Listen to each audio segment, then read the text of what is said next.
Welcome everybody to the newest. Oh, wait.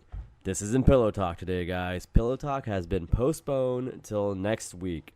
What you have here is exclusive footage, no, bug-exclusive footage of me and Bugmane from a lost podcast that never saw the light of day. Fortunately, I was only able to find about 20 minutes, but it's me and the Bugmane discussing a heist. Now, right now, Uncle Howard's on his own heist. He's trying to recreate the National Treasure movie starring Nicolas Cage because he's believing those are nonfiction. So while Uncle Howard's looking for treasure off in Washington, D.C., listen to me and Bugmane discuss our own heist. Enjoy. So last I was talking to you, we were both planning a heist, the heist of the Planet Hollywood at Disney Springs. Do you remember this heist that we were planning? Because I'm thinking that we should put our money where our mouth is and get the DJ Qualls wardrobe from the Planet Hollywood in Disney Springs in Orlando, Florida. Nobody understands if this was this is a bigger thing than National Treasure. What do you think about this plan of ours? Now, I've been saying for the longest time we need to form a team. The DJ Qualls shirt from Road Trip 2001, is it, if I'm correct? That's been, I always said that belongs in a museum, and now it's in the next best thing. And now I'm saying I want it out of that museum. I want it for our own documentation because I don't trust Planet Hollywood with that kind of artifact of that importance. Let them keep the Gerard Butler tuxedo from what's that one called? They have the Olympus Has Fallen tuxedo, but actually now, Franklin, I have to stop you right there because we have to do a fact check. This movie actually came out in the year 2000, and okay. I think Road Trip, the temperament of Road Trip has the pre-9/11 hubris that I've grown to expect from year 2000 movies. Now I'm talking, of course, about Britney Spears' Crossroads. I'm talking about Road Trip. But the thing about Road Trip is that the outfit of it's DJ Qualls, which this is a rarity. He actually became a Gucci model at some point. B, we have Todd Phillips. This is one of his early hit films, and now he's going to be doing the new Joker movie. This is for posterity. We have to protect the DJ Qualls Road Trip Atari shirt and pants outfit that he did his little secret handshake in from the man themselves. It's like, does Disney have to own everything? They buy Marvel, now they're buying Fox. They have to own the DJ Qualls outfit from Planet Hollywood? I mean, that's one thing. That's one thing they don't deserve to have. I don't care for them even coming close to it. I mean, once they buy up Planet Hollywood, which, let's face it, it's inevitable. It's in Disney Springs. It's literally on their property, I don't feel comfortable. Well, and I also think that might be one of the biggest properties that they will be acquiring after the Muppets and Star Wars would be the final two franchises of Planet Hollywood. I think there's one in Dubai. Oh, yeah, okay. Classic. There's a Planet Hollywood. Oddly, there is no Planet Hollywood in Planet Hollywood Casino in Vegas. So that's so weird. That's a weird one. That there actually is no, and the only Planet Hollywood in Vegas is in Caesar's Palace. Well, of course. I asked them if there was a Planet Hollywood in Planet Hollywood, and they laughed at me like I was an idiot. Yes. So then you only also have the Dubai Planet Hollywood, and then, of course, the Orlando, the biggest one of all, the Big Mama. Mm-hmm. We're talking about the 3-story Disney Springs. Now, of course, Franklin. What? Yes. We track down when there are the final things in the existence. Not only do we track down Planet Hollywoods, but you've done some research tracking down the infamous, elusive Episode 1 Pepsi machine with Anakin wearing his pod racing outfit. For those of you, we'll show the picture right now later on the website of these machines. I'm sure you remember them; they're everywhere. But there's a few left, right? Right, Frank? There's more than a few. There might be double-digit locations, as far as I know. I know one exactly in Pittsburgh near a fire station. that it's not near a mall, it's near a fire station. It's near a fire station. I mean, it's not like they're in like populated locations. A university always updates their Pepsi machine, so it wouldn't be there. It would be like a discarded mechanic's garage. It would normally be where an episode 1 Pepsi machine would be. Wait, where would it? You cut out just a little bit at there where you saw it by an office building. You'd find these. So this one was in an old fire station, but these kind of buildings aren't in like highly populated areas. You wouldn't find one in like a college, university, or anything like that. Yes. You would find one in an office building that doesn't really get a lot of It's not a high priority for them to have their foot traffic. You're talking about civic places where foot traffic is a little lower, and they would be okay allowing one of these episode 1 Anakin and Sebulba Pepsi machines. Yeah, and Sebulba. And Sebulba. 5-time Boonta Eve winner. Chet Sebulba. Chet Sebulba. A little smug. But, fun fact, in Anakin's dorm room in the Clone Wars, he had a poster of Ben Quadraneros versus Sebulba. So not only was he still a fan of pod racing, he owned the newest Boonta Eve, and Ben Quadraneros, who was last in the first one in the Phantom Menace, ended up becoming a top player. So good on Ben Quadraneros. Hey, you know what? Ben Quadraneros for a period of time was the jester of pod racing, and has since become a king. And I maybe if there were to make new Pepsi episode 1 dispensers, Ben Quadraneros, as if it was upon Mount Rushmore, belongs to be beside Racer Sebulba and Racer Anakin on that monument. I mean, I do think they probably have a few of these Pepsi machines, but yeah, like we said, in places where people didn't demand that they be replaced. Because I remember there was definitely a lot of Pepsi presence at Sunset Place and all around South Florida malls like Sawgrass, Aventura. I remember Pepsi, that was really when they became relevant after the whole, Pepsi challenge. The next biggest and best marketing ploy was to team up with one George Lucas. And so I remember in those South Florida malls a big presence of those episode 1 Pepsi machines.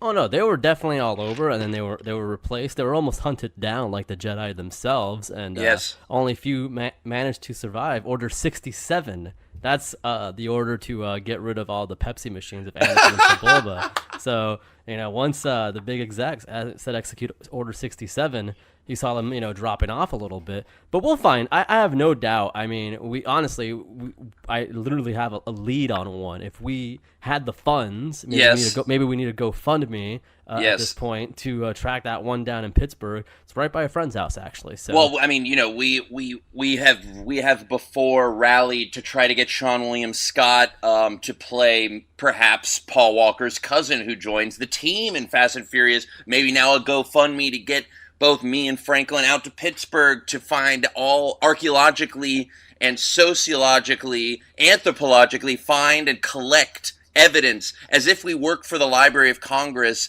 like we were those two brothers that went around recording all the blues songs in the 1920s so they wouldn't be lost to time. We ourselves want to, collect these wonderful artifacts for future generations to know about. And for those who don't know, the people who would preserve this blues music, another a comparison for maybe the bird brains such as myself, we would be more like Nicolas Cage and the guy from The Hangover and the National Treasure movies. You're saying that these people won't remember the Lomax brothers who collected on behalf of the Library of Congress the Sun House and all these old recordings that you think that maybe National Treasure and Benjamin Franklin Gates is a better touch point than the Lomax brothers? Unfortunately, it's a reflection maybe of myself, I suppose, but I think that's a better reference, unfortunately. Or maybe I'm not saying much for myself right now, so I'll stop. But just in case anybody was having difficulty relating, again, I'm just trying to touch upon that audience who, might understand that sophistication you're bringing upon. Well, I would say another Order 66 are Johnny Rockets at malls are being executed and removed as if it was in that what was that movie with Julianne Moore where she flew into the sky and they're removing this from our brain. They're trying to pretend like Johnny Rockets wasn't the place to get beat up. Actually, Johnny Rockets became a very dangerous place. I remember in Miami Lakes and a few of these malls. Maybe that's why they're trying to take them out. But I think it brings in that 50s mindset, perhaps. Like, you know, there's a lot of greasers, a lot of roughnecks, Rico's roughnecks. If you're gonna play some of these dangerous Jan and Dean songs, then expect or Beach Boys songs, then expect the riffraff to come around, because we had an old saying: when you go to Johnny Rockets, they're gonna pick your pockets. That was a legitimate saying. It was a legitimate saying. I feel like it was also like the first date high school spot as well. Like, okay, I've saved enough money to take this girl out to Johnny Rockets. You know, I felt like that was her traditional first date spot. Well, yeah, of course you want to keep when you're not busy fingering under the apple pie. Of course, you want to keep. I remember friends of ours were trying to always put on Respect to try to always get them to dance on top of the counters, as that was something briefly that they had to do. What? Yeah. Yes. Is this Coyote Ugly? Yes, when Respect came on at a Johnny Rockets at a mall, all the employees had to get on top of the counter and begin dancing to the song, and it became sort of a thing where then you would sort of get the really enthusiastic ones, like, I can't believe this is my job, like, wow, dude, and like and then you start getting the lollygagging, you know, kind of laissez-faire. Oh, I'm a little better than this, because they all had a choreography they had to do. So you kind of get the one that was kind of half doing the two-step and the clap, where the other ones were a lot more. It's very interesting to you could kind of tell where the local politics, the Senate rotunda of Johnny Rockets stood, where you could see the politics of their local branch by how they participated in the Respect performance. And not just that, I mean, I think you also see where each of these people individually are with their lives, so to say. So you might have somebody who feels that they are above this, and there's maybe the person this is their first job, so they're fully invested in getting that RESPCT kind of thing going. So, I mean, kudos to anybody who was invested in those performances. I know anytime there was a birthday, a former Johnny Rockets employee was like, no, I went straight to the back there. I just hid out, and that was that, you know? So we do need to preserve at least a neon sign from there. I'm not going to go full on heist for it. I mean, I'm actually thinking there should be, you know, if Johnny Rockets was nostalgia for the 1950s, then I almost want to create a new franchise that has nostalgia for Johnny Rockets. I want a local diner where every song is RESPECT, you know?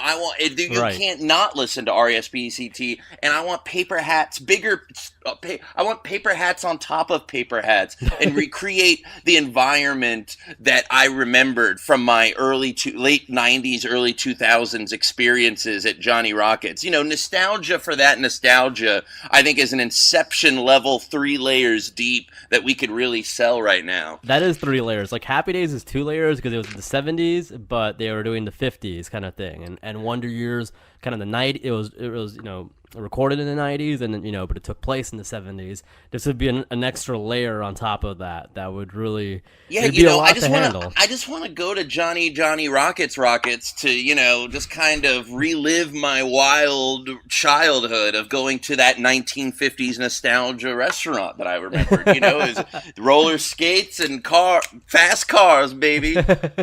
Was there any murals to Indiana Jones there, perhaps? I mean, I know I'm trying to think of that time frame. I mean, would there be anything to honor the great professor? But probably not necessarily. But are you talking about Crystal Skull era Indiana Jones? Yeah, that's what I'm talking about specifically. 20 years. Dog. Indiana Jones is the 30s and the 40s, dog. No. And Indiana Jones Chronicles, dog. Indiana Jones Chronicles on ABC, dog. That's what I rep. I'm going to validate the Crystal Skull if it's the last thing I do. The prequels have already been validated. I want to validate the Crystal Skull. Maybe I need to go to the mall with some pamphlets, just in case people haven't heard the good word, because Aliens and Indiana Jones, terrific idea. They're trying to scrub our 1990s to 2000s, 1950s nostalgia from history. Do you see it happening? It really is unfortunate, but I do still want to build a team. Back to DJ Qualls' road trip shirt. I still want to build a team with the finest people we can find, each one in Ocean's 11. This is a call to action. Yeah, no, this is a call to action. We need the best of everyone to go in there. I want someone that knows how to unlock a locked door. Can you unlock a locked door? I need an actor so good that they could play a Orlando out of work actor who is working at a Planet Hollywood. This is the team that we need to assemble here.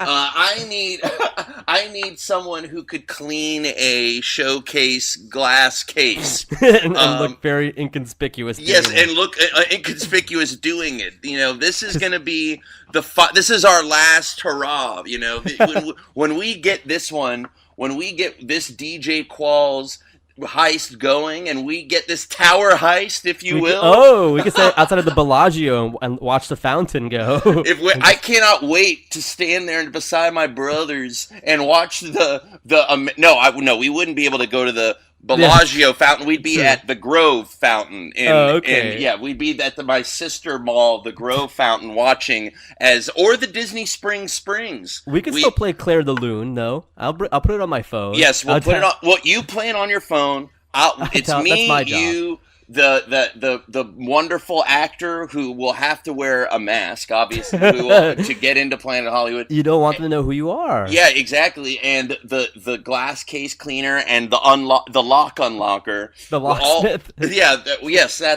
That's what their code. That's what their code name will be. We'll all stand there by the Disney Springs. You put that song on your phone. That's my job. And I'll be the one. And of course, the big reveal of the DJ Qualls outfit is that it was a double cross. I will double cross you, and it will be under my tuxedo the whole time, the real one, that I will be wearing it the whole time. Are you going to be base jumping at some point? The shot is me in a tuxedo. You learn on the phone that I've double crossed you. You're holding the cell phone, and then it cuts to me. I'm on the other end of the cell phone, and I tell you, I slowly put the phone down, I drop it, I open my tuxedo like Superman. Underneath is the DJ Qualls outfit, and in the same shot, it's all pulling back, I take something from my back, throw it out, it's a parachute, and I fall off the cliff of Splash Mountain as my parachute opens, and I guide myself into a Miata where my girlfriend is driving, and we both drive away. You're gonna escape in a 2003 Miata with the DJ Qualls shirt. That's how we're doing it. Well, it's a good thing I'll have already composed the score at that point and spoken to the locksmith and saying I don't trust this guy, and replace it with another Atari shirt. So there's eBay. 3. Where are you going to find all these these unique Atari shirts that DJ? Well, how would you find that? There's only a few in existence.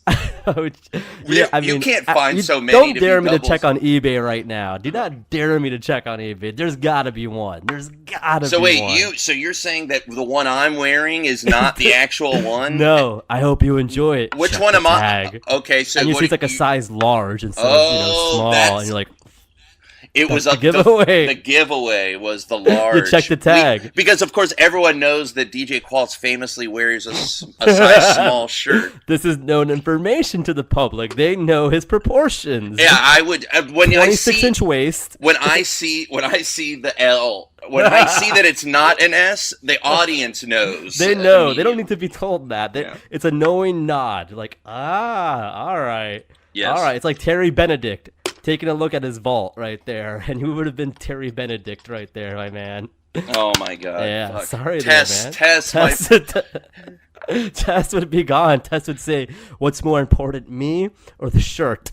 Tess is the one. I have my own Tess who's driving the Miata, but you're saying that she is the one that double crossed me on your team? You're putting too much value into that shirt, and you're forgetting the great thing you have with her and the 2003 yes, Miata. You're right. This whole time, Tess was teaching me that I was caring too much about the DJ Qualls. So she worked with you but it really teaches me. So I'm not mad at her. I'm not going to do anything bad to her. I'm not gonna slap her around as maybe I did in the beginning of the film, you know. And no. Now I learned my lesson. I realized it actually was good that I didn't get the shirt after all.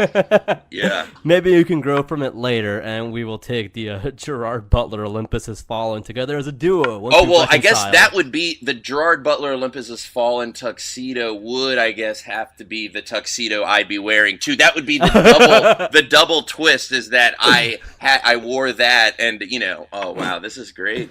Yeah, this is great. Well, please let us know out there. We want all these double crosses to happen. So let us know if you're a really good quote unquote locksmith, because we're gonna. And if you can't be trusted, that's even a plus for us. That's actually good for us. Means meet us over at Disney Springs tomorrow by the Pepsi machine, please, and we'll. We'll be there. We're there every day. So but contact us in a secure line. At stealing DJ Qualls' outfit at OrlandoCivicCenter.net, please. That is our custom mailing address. Now we have to buy the domain, unfortunately. Oh man. All right, let's do that now.